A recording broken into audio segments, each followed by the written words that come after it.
Oh, they noticed, didn't they? They saw it, the way you just stood there. Didn't flinch, didn't raise your voice, didn't even blink when they tried to humiliate you in front of everyone. And now they can't sleep because they're trying to figure out who you used to be, what you survived. What made you this bulletproof? Welcome back, you terrifyingly calm, unnervingly composed, dangerously unbothered warrior. Or should I say, welcome to the moment they realized they just poked something they shouldn't have. Because that reaction, or should I say that non-reaction, it wasn't weakness, it was warfare. The kind that doesn't need weapons. The kind that doesn't need words. The kind that makes grown adults question every single assumption they ever made about you. Let's rewind to that moment, shall we? The disrespect was loud, calculated, designed to break you in front of witnesses. They threw the insult like a grenade, expecting an explosion, expecting tears, expecting you to crumble or fight back or at least show them something. Anything that would prove you're just like everyone else. But what did you do? You smiled. Not a fake smile. Not a nervous smile. A smile that said, I've survived worse than you could ever imagine, and you're not even a footnote in my story. You maintained eye contact, not aggressive, not submissive, just present, eerily present. And in that silence, in those 5 seconds that felt like 5 hours, you became a mystery they'll spend the next 5 years trying to solve. Here's what they don't understand. And here's what's eating them alive right now. Normal people react. Normal people defend themselves. Normal people either explode with rage or collapse with shame. But you did neither. You absorbed their disrespect like a sponge absorbs water, completely, totally, and then you just moved on. Like it never happened. Like they never happened. And that indifference, that composure, that's not something you learn from self-help books or motivational videos. That's trauma disguised as tranquility. That's survival skills mistaken for social grace.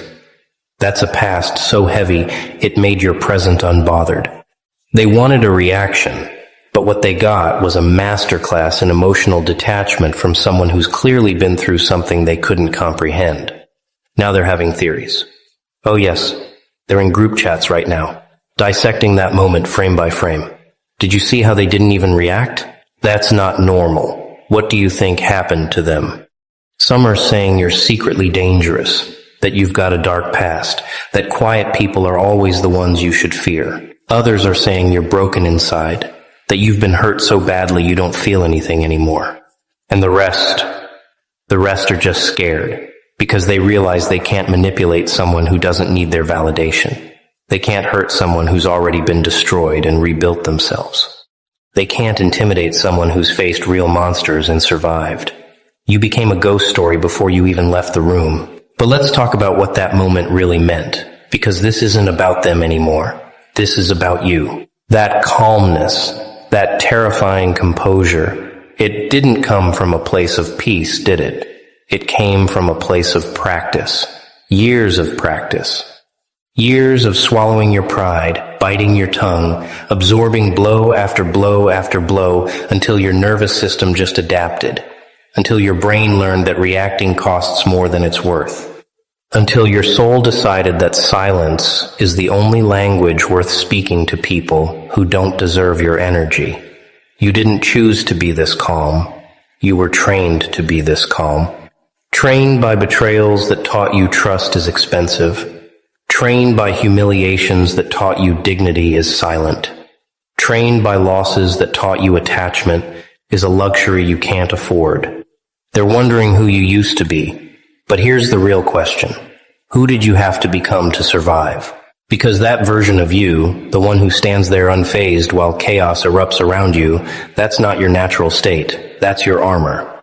That's the result of every single time you cried alone. Every single time you screamed into a pillow. Every single time you wanted to fight back but knew it would only make things worse. You learned that the loudest power is quiet. You learned that the strongest response is no response. You learned that the best revenge is becoming someone they can't decode, can't predict, can't hurt. And now you're walking around with a PhD in emotional warfare, and they're still in kindergarten throwing tantrums. Here's what's keeping them up at night, and trust me, it's keeping them up. They thought they knew you. They thought they had you figured out. The quiet one. The nice one. The one who doesn't cause problems. The one they could disrespect without consequences because you never fought back before. But that moment, that 5-second window where you just stood there absorbing their venom with the calm of someone who's immune to poison, that shattered their entire perception of you. Because now they're realizing you weren't quiet because you were weak. You were quiet because you were watching. You weren't nice because you were naive. You were nice because you chose mercy over what you're actually capable of. You weren't avoidant because you were scared. You were avoidant because you knew engagement was a waste of your evolution. And now the theories are getting wild, aren't they? Some think you're former military, trained to stay calm under pressure. Some think you grew up in chaos, so regular disrespect feels like a vacation compared to what you survived. Some think you're secretly calculating, planning something, waiting for the perfect moment to strike back. And the paranoid ones, they think you're just numb, broken beyond repair, a shell of a person who's been hurt so many times you don't even register pain anymore. But none of them are right. None of them understand the real truth. You're not any of those things. You're something far more dangerous. You're healed. Or at least, you're healing. And healed people don't need to prove anything. They don't need to defend themselves. They don't need to make others understand. They just exist, unbothered, untouchable, unbreakable. Let me paint you a picture of what they're seeing when they look at you now. They see someone whose eyes don't change when they're insulted. Someone whose breathing doesn't quicken when they're attacked. Someone whose posture doesn't shift when they're challenged. It's uncanny. It's unsettling. It's the kind of calm that makes people uncomfortable because it suggests you've seen things, survived things, conquered things they can't imagine. You're not playing the game they're playing. You're not even on the same board. You're operating from a dimension of existence they don't have access to, where ego doesn't matter, where opinions are just noise, where disrespect is just another Tuesday. And that makes you unpredictable. That makes you powerful. That makes you a problem they can't solve. But here's where it gets really interesting, because while they're theorizing about your past, they're missing what's happening right now. Every day you don't react, you're getting stronger. Every insult you absorb without flinching, you're building immunity. Every time they try to get under your skin and fail, you're proving to yourself that you're no longer the person who could be broken by words. You're not suppressing your emotions. You're not pretending to be okay. You're genuinely unbothered because you've already survived the worst thing that could happen to you. You've already lost everything, felt everything, endured everything. So what's a little disrespect from someone who doesn't even know your real story? What's a cheap insult from someone who's never walked through your specific brand of fire? It's nothing. Less than nothing. It's background noise in a life that's already been to war and came back victorious. They want to know your origin story so badly, don't they? They want the details, the trauma, the incident, the moment that transformed you from a regular person into this composed enigma. But you're never going to tell them, are you? Because your pain is not their entertainment. Your survival is not their curiosity project. Your past is not a story you owe to people who only noticed you when you stopped reacting to their nonsense. They think they deserve an explanation, but the truth is, they don't even deserve your time. They get the version of you that shows up, does what needs to be done, and leaves without attachment. They get the surface, the calm exterior, the unbothered demeanor. But the depths, the scars, the nights you spent rebuilding yourself piece by piece, that's yours. That's sacred. That's not for people who only care now because they can't figure you out. And let's be honest, they're not asking because they care about you. They're asking because your calmness threatens their chaos. Your composure exposes their instability. Your silence highlights their noise. When you refuse to play the drama game, when you refuse to feed into their provocations, when you refuse to give them the emotional reaction they're craving, you become a mirror. And what do they see in that mirror? They see their own insecurity, their own need for validation, their own desperate attempt to feel powerful by making others feel small. And it's not working on you. It hasn't worked on you. And the realization that they have no power over you, that's what's driving them insane. That's what's fueling these theories. That's what's making them obsessed with your past. Because if they can find out what broke you, maybe they can find out how to break you again. But here's the beautiful, poetic, devastating truth they're about to learn. You're not unbreakable because nothing bad ever happened to you. You're unbreakable because everything bad already happened to you. You're not calm because your life has been easy. You're calm because your life has been so catastrophically difficult that regular challenges don't even register anymore. You're not unbothered because you don't care. You're unbothered because you've already cared too much, lost too much, suffered too much, and survived anyway. You're the result of every betrayal that taught you self-reliance, every heartbreak that taught you self-love, every failure that taught you resilience, every loss that taught you detachment. You're a walking, breathing, living example of what happens when someone refuses to let their past define their present.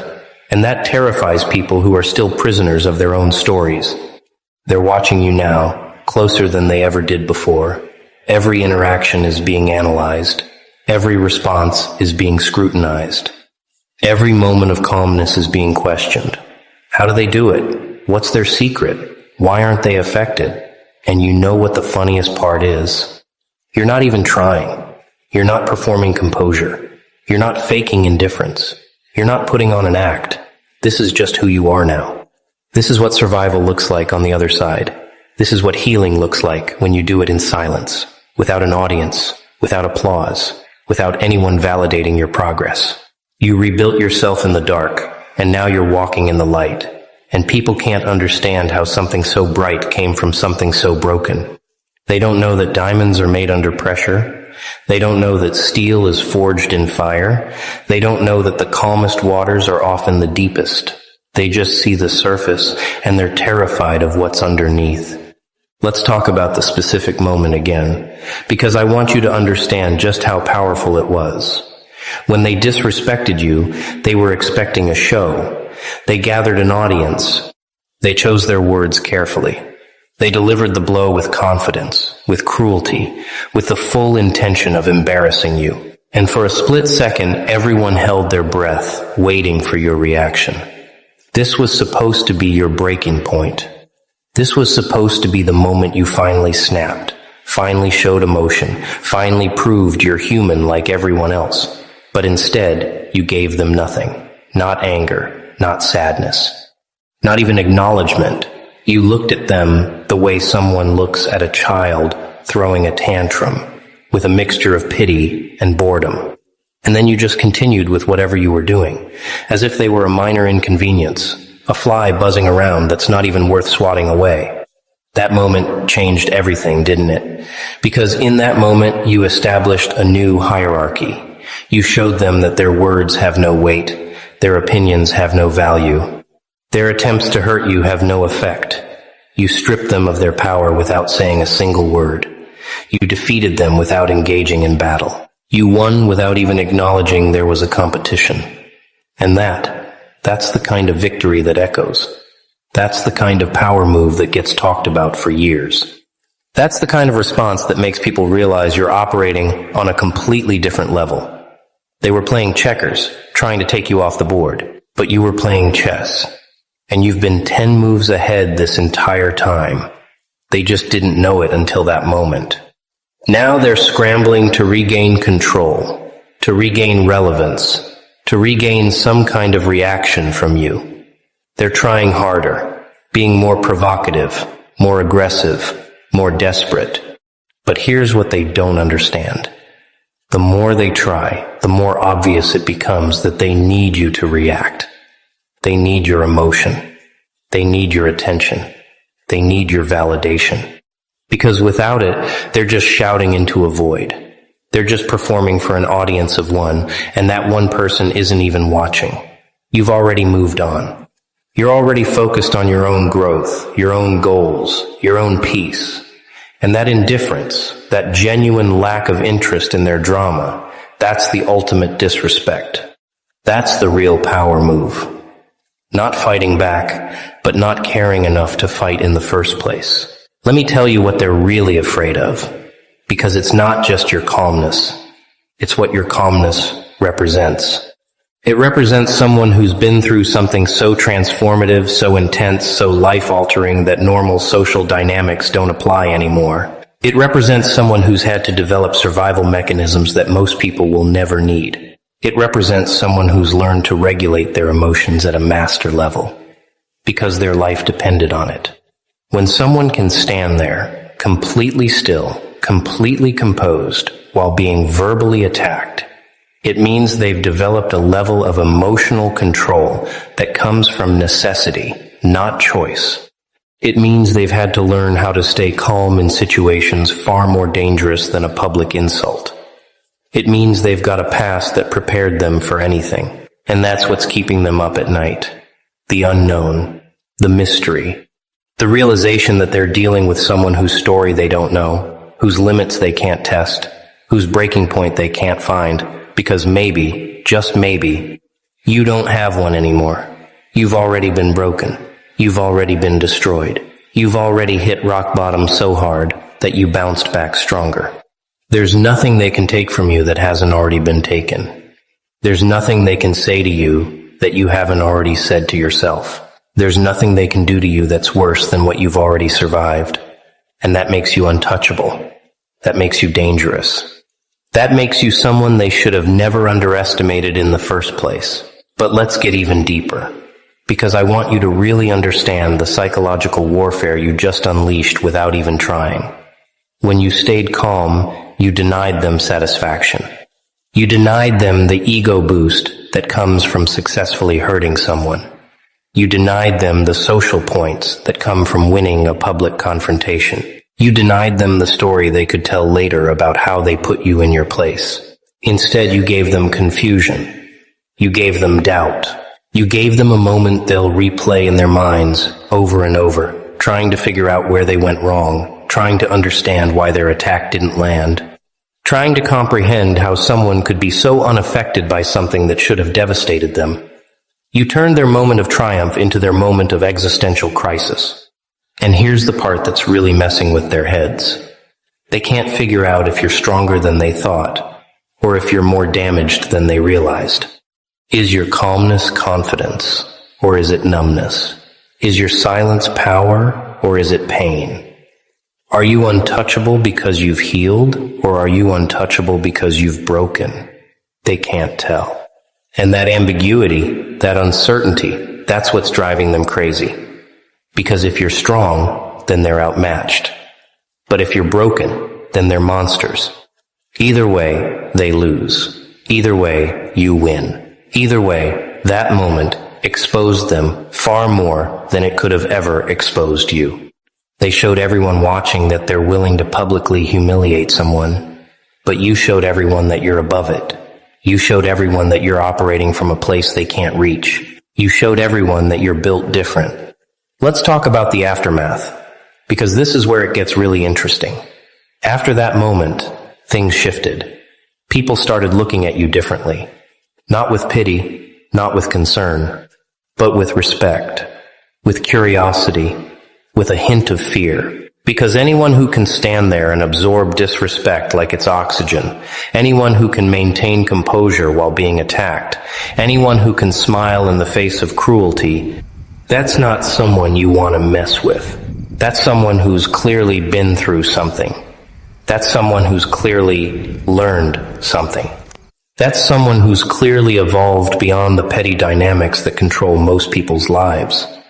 And now you're not just the quiet one anymore. You're not just the nice one anymore. You're the one with a story. You're the one with a past. You're the one who makes people wonder, who makes people theorize, who makes people nervous, just by existing in the same space. And the person who disrespected you, they're feeling it the most. They thought they were establishing dominance. They thought they were showing everyone how irrelevant you are. But instead, they showed everyone how relevant you've become. Because now, you're all anyone can talk about. Now, you're the mystery everyone wants to solve. Now you're the person everyone's paying attention to, not because you demanded it, but because you didn't react to someone trying to take it away. You became more interesting by doing less. You became more powerful by saying nothing. You became more respected by refusing to engage. And that's a level of social chess most people will never understand. They're still playing with obvious moves, loud reactions, desperate attempts to be seen. But you've mastered the art of invisible warfare, the kind that wins without anyone even realizing there was a battle. Here's what they're missing in all their theories about your past.